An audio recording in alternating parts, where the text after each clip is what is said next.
Children's are the crowns of heaven, nor can anyone, man or woman, taste the serener and sweeter joys of being who has failed to love and be loved, wed and be wedded.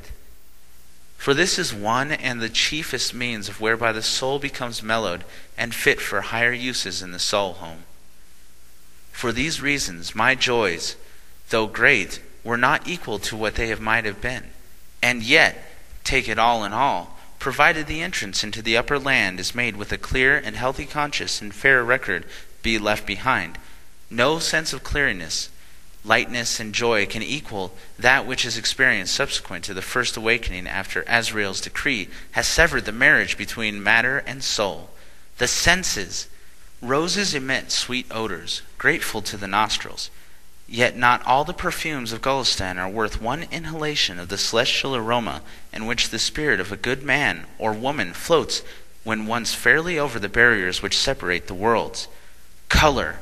I never knew the music of hues before I passed away, never conceived of the sublime mysteries, nor realized the great glory of the temple is the chalice of a flower. Touch. Ah, what language, what pen, what tongue can describe the deep raptures of a soul when God's sublime atmosphere first leaves the immortal being? The highest, keenest nerve joy the body can experience must be very, very dull and tame in comparison. And so on through the sense gamuts of earth and hyper ones of spirit. Yet only the good enjoy these pleasures. Sin and pollution, whether of thought or overact, detract from the senses and susceptibility to pleasure in both worlds alike. And so absolutely true this is, that sin and folly ought to be shunned by the people, if for no reason than the selfish desire of being happy from oneself. It is better to live right, die right, and be right after death than it is to purchase transient pleasures on earth by drawing too largely on the bank of life, to find one's drafts dishonored at the counters of the world above. Suicides and voluptuaries are on the equality up there. Both are only half men, half children, half women, nor can they taste the higher raptures unless they grow to holiness. After a while there ceased to be any more pictures, and I became aware of the fact that the unseen force was to work on the outside of the globe, evidently endeavoring to break it down or in some way force a passage through its walls. What this something could be was a mystery, just so long as they vehemently desired to know, which of course I, like others under similar circumstances, did.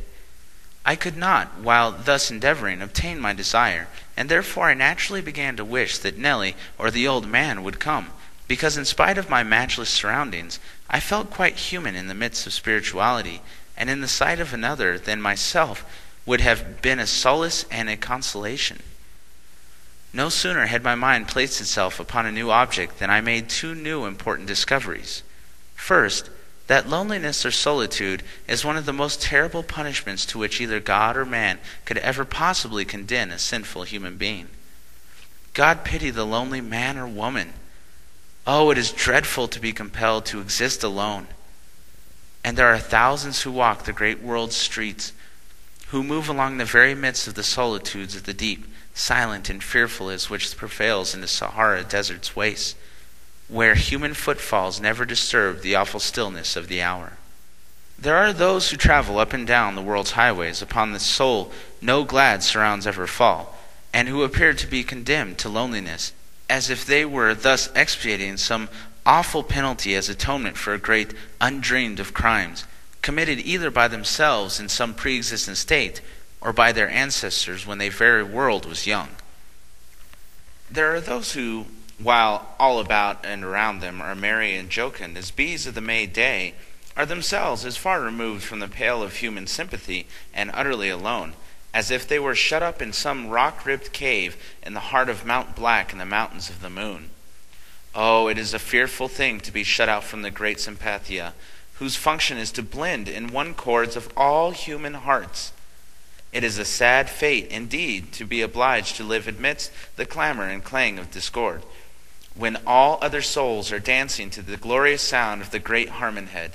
Yet many such, aye, far too many such there be, are thus cut off, shut up, barred out, They might have been let in had the father given the mother a smile, a caress, a blessing at the proper moment instead of a frown, a rudeness, a secret curse is, alas, too often the case.